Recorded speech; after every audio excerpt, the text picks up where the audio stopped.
बिहार के राजनीतिक गलियारे में चर्चा तेज हो गई है कि नीतीश के मन में क्या चल रहा है। गिरिराज सिंह के हिंदू स्वाभिमान यात्रा पर सवाल खड़े कर दिए थे और फिर क्या था, ये पूरा मामला जो है वो तूल पकड़ लिया है। इस इलाके में मुस्लिम बाहुल्यता कितनी ज़्यादा है, पप्पू यादव ने भी इस पर सवाल खड़े किए थे। यानी कि ये हिंदू स्वाभिमान यात्रा अब धीरे धीरे विवादित बनता चला जा रहा है। खबर ये है कि बिहार के मुख्यमंत्री नीतीश कुमार के मन में भी थोड़ी बहुत नाराजगी तो चली रही है। बीजेपी के नेताओं ने या फिर वहाँ के जो प्रभारी हैं या प्रदेश अध्यक्ष हैं झारखंड के, वो नीतीश कुमार की 2 सीटों पर उन्होंने मुहर लगाई। पनोरमा ग्रुप, जो सोचता है वो करता है, आपके अपने सपनों का आशियाना। नमस्कार, भारत लाइव देख रहे हैं आप। पक्की खबर के साथ एक बार फिर आप सभी दर्शकों के बीच हाजिर हैं। बिहार के 4 सीटों पर होने वाले उपचुनाव में अब सभी उम्मीदवार के नाम सार्वजनिक हैं। कौन कहां से लड़ रहा है, आपको लगातार हम बता रहे हैं कि किसका पलड़ा भारी पड़ रहा है। इसके अलावा इन 4 सीटों में जहां 2 सीटें भारतीय जनता पार्टी को मिली हैं, तो 1 सीट जनता दल यूनाइटेड को और 1 हिंदुस्तानी अवाम मोर्चा को। हिंदुस्तानी अवाम मोर्चा का वो सीट पहले से भी था, पूर्व में भी वहां पर तमाम जो घटक दल हैं उनके साथी ही लड़े थे।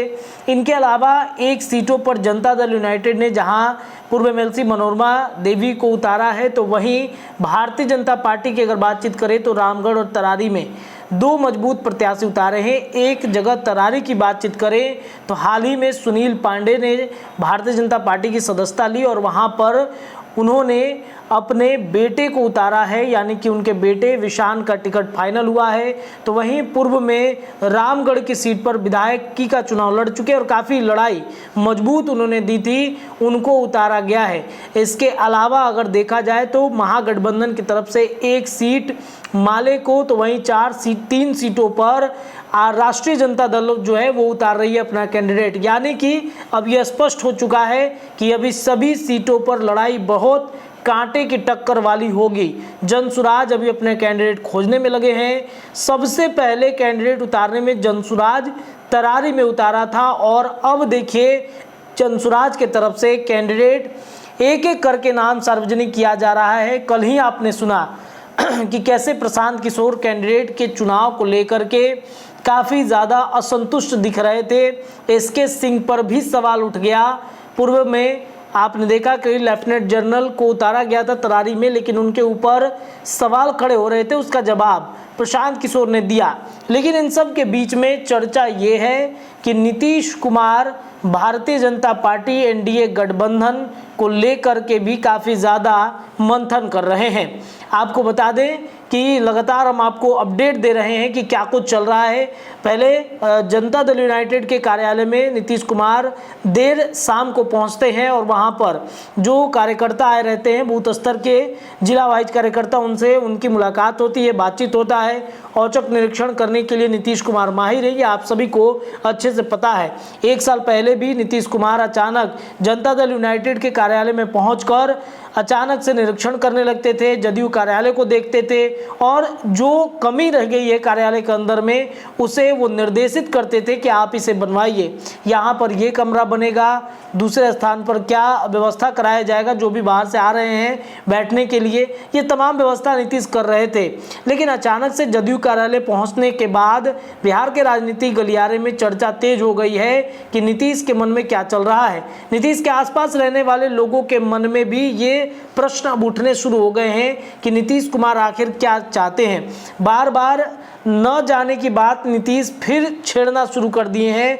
ये ठीक 1 साल पहले यही प्रकरण हो रहा था कि नीतीश कुमार कह रहे थे कि एनडीए गठबंधन की तरफ हमारा रुख नहीं है। ये भी अब बिहार के तमाम जो विश्लेषक हैं, राजनीतिक रूप में जो चर्चा करते हैं, वो भी इस बात को उठा रहे हैं कि बार बार नीतीश कुमार सफाई क्यों दे रहे हैं, इसके पीछे की वजह क्या हो सकती है। इन सब के बीच में जनता दल यूनाइटेड के अगर नेताओं से, मंत्रियों से आप बातचीत करेंगे तो कहते हैं कि सब कुछ ठीक ठाक चल रहा है, लेकिन नाराजगी भी है। गिरिराज सिंह के हिंदू स्वाभिमान यात्रा पर नाराजगी जता रहे हैं जो अल्पसंख्यक समुदाय के नेता हैं। खालिद अनवर की बातचीत करें या फिर नीरज कुमार की ही बातचीत आप कर लीजिए, तो सबसे पहले उन्होंने गिरिराज सिंह के हिंदू स्वाभिमान यात्रा पर सवाल खड़े कर दिए थे और फिर क्या था, ये पूरा मामला जो है वो तूल पकड़ लिया है। खालिद अनवर के बाद जो तमाम अल्पसंख्यक समुदाय के नेता, मंत्री, विधायक हैं वो भी इस बात के तरफ इशारा कर रहे हैं कि आखिरकार गिरिराज सिंह इस यात्रा से क्या संदेश देना चाहते हैं। बीजेपी ने पहले ही इस यात्रा से हाथ तो खींच लिया है, लेकिन उनके सांसद, उनके विधायक और कार्यकर्ता हैं जिस क्षेत्र में गिरिराज सिंह पहुंच रहे हैं उस क्षेत्र में कार्यकर्ताओं का बड़ा जमावड़ा लग रहा है। तो ये बीजेपी के कार्यकर्ता इस कार्यक्रम में क्या कर रहे हैं, ये एक बड़ा सवाल खड़ा हो रहा है कि जब व्यक्तिगत यात्रा है, जब व्यक्तिगत रूप से गिरिराज सिंह यात्रा कर रहे हैं तो बीजेपी के कार्यकर्ता, सांसद प्रदीप सिंह की ही बातचीत आप कर लीजिए। आज ही उन्होंने अररिया में एक बयान दे दिया। उनका ये कहना कि अगर अररिया में रहना है तो हिंदू बनकर रहना होगा। आपको पता है कि इस सीमांचल का पूरा इलाका, अररिया, किशनगंज, कटिहार, ये तमाम जो इलाका है, इस इलाके में मुस्लिम बाहुल्यता कितनी ज़्यादा है। पप्पू यादव ने भी इस पर सवाल खड़े किए थे। यानी कि ये हिंदू स्वाभिमान यात्रा अब धीरे धीरे विवादित बनता चला जा रहा है और इससे खबर ये है कि बिहार के मुख्यमंत्री नीतीश कुमार के मन में भी थोड़ी बहुत नाराजगी तो चली रही है। बात अगर झारखंड विधानसभा सीट की करें तो वहां पर भी थोड़ी बहुत नाराजगी नीतीश कुमार की बन गई है बीजेपी से। बीजेपी के नेताओं ने या फिर वहां के जो प्रभारी हैं या प्रदेश अध्यक्ष हैं झारखंड के, वो नीतीश कुमार की 2 सीटों पर उन्होंने मुहर लगाई। हालांकि खीरू महतो से लेकर अशोक चौधरी, ये तमाम लोगों ने 12 सीटों को चिन्हित किया था कि इन सीटों पर हमें लड़ाई लड़नी है। उम्मीदवार तक भी लगभग फाइनल हो चुके थे, लेकिन अंततः बीजेपी ने सिर्फ और सिर्फ जनता दल यूनाइटेड को 2 सीटें दी, जिस वजह से नाराजगी बढ़ गई। हालांकि ये मामला अभी चुनाव लड़ने को लेकर के है। अब देखना बड़ा दिलचस्प होगा कि 2 सीटें जो जनता दल यूनाइटेड को मिली हैं उस पर वो कितनी जीत सुनिश्चित कराती है झारखंड में। चिराग पासवान की पार्टी की अगर बातचीत करें तो वहां पर 1 सीटें मिली हैं चतरा में और उन्होंने अपने उम्मीदवार को भी उतार दिया है, सिंबल भी दे दिया है। तो चिराग पासवान से जब आप पूछते हैं या उनके सांसदों से पूछते हैं तो उन्होंने कह दिया कि हमारी रणनीति स्पष्ट हो चुकी है, हमारा विधायक झारखंड में 1 जीत रहा है, ये लगभग तय है। अब इन सब के बीच में जहां जो सीटें दी जा रही थी जनता दल यूनाइटेड को, ऐसा लग रहा था कि इन सीटों से नाराजगी जदयू के जो प्रभारी हैं या फिर जो वहां के प्रदेश अध्यक्ष हैं उनमें भी बन गई है। कई लोगों के नाम की चर्चा चल रही थी, लेकिन अंततः सीट ना मिलने की वजह से नाराजगी उनकी बढ़ गई है और खासतौर पर यह नाराजगी भारतीय जनता पार्टी से बढ़ी है। तो ऐसे में देखिए, जहाँ एक तरफ नाराजगी की बातचीत चल रही है तो वहीं बिहार में नीतीश कुमार ने 28 नवंबर को एक बड़ी बैठक अपने आवास पर बुलाई है। कल भी हम देर शाम वहां पहुंचे थे और वहां पहुंच करके वहां की तस्वीरें हम आपको दिखा रहे थे कि कैसे नीतीश कुमार के आवास के अंदर गाड़ियों का काफिला धीरे धीरे करके जा रहा था। उधर से गाड़ियां निकल रही थी, इधर से बड़े बड़े नेताओं की गाड़ियां अंदर घुस रही थी। यानी कि नीतीश 28 तारीख से पहले ही बहुत सारी तैयारियां कर रहे हैं। इन सब के बीच में आपको बताएं कि बिहार में होने वाले विधानसभा के चुनाव में कैसे सीट बंटवारा करना है। देखिए, झारखंड में भले ही बीजेपी अपने अंदर में सीट बंटवारा कर ले, लेकिन बिहार में जब सीट बंटवारा का बात आएगा तो वो नीतीश कुमार से इतर कोई भी तय नहीं कर सकता है।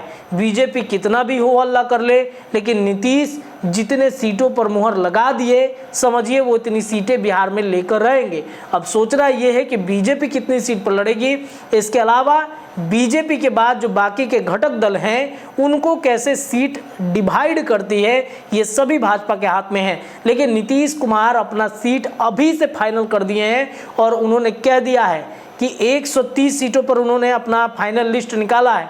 कुछ सीटें कम हो सकती हैं, लेकिन ज़्यादा सीटों पर वो लड़ाई लड़ेंगे 2025 के विधानसभा चुनाव में।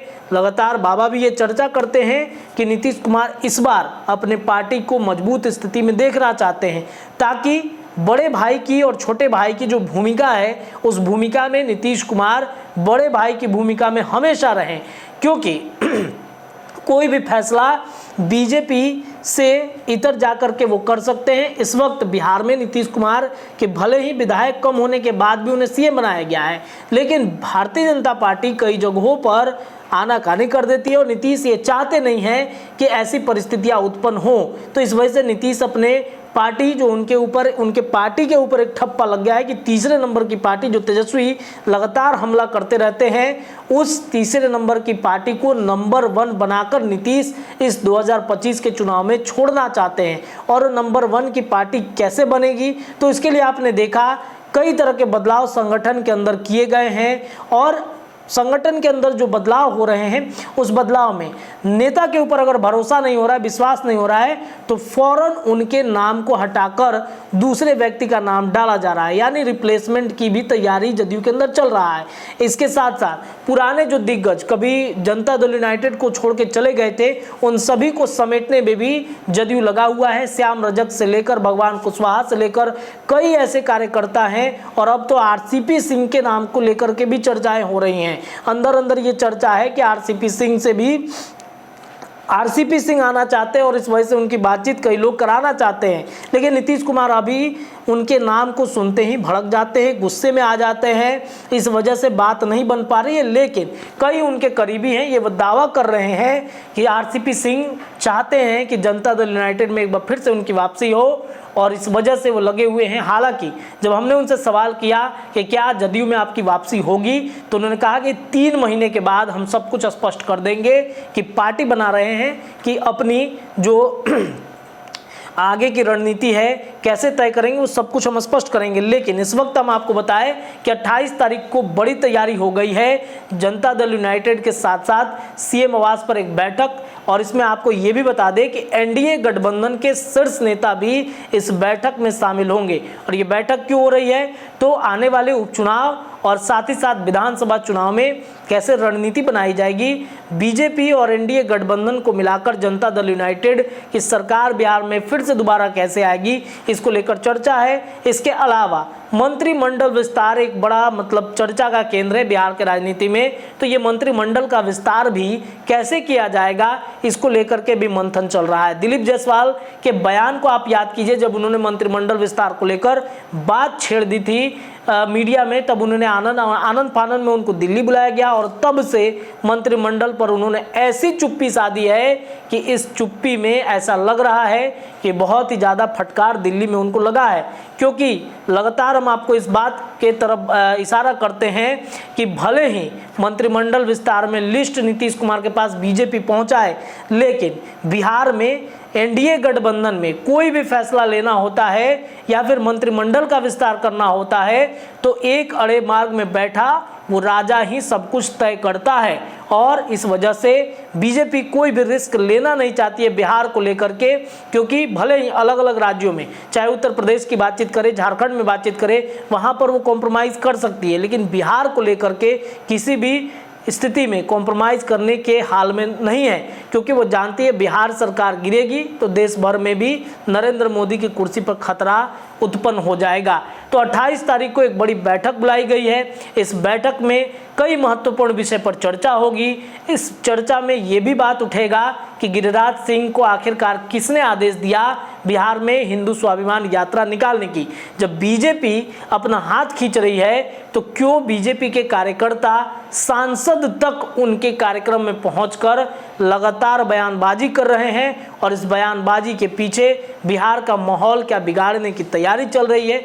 ये तमाम चर्चाएं जो हैं वो होंगी। 28 तारीख को एक बड़ी बैठक है, इस बैठक में क्या फैसला होता है ये देखना बड़ा दिलचस्प होगा। पक्की खबर के लिए इतना ही। देखते रहिए भारत लाइव, आपको खबरें लगातार मिलेंगी। बहुत बहुत धन्यवाद। पनोरमा ग्रुप, जो सोचता है वो करता है।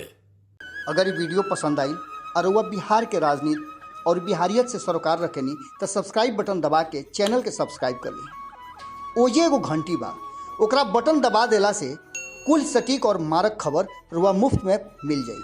अगर रुआ पत्रकारिता के हमनी के नया प्रयोग में सहयोग कर चाहतानी तो ज्वाइन बटन दबा दी। पेटीएम नंबर नोट कर ली 9386816700। धन्यवाद।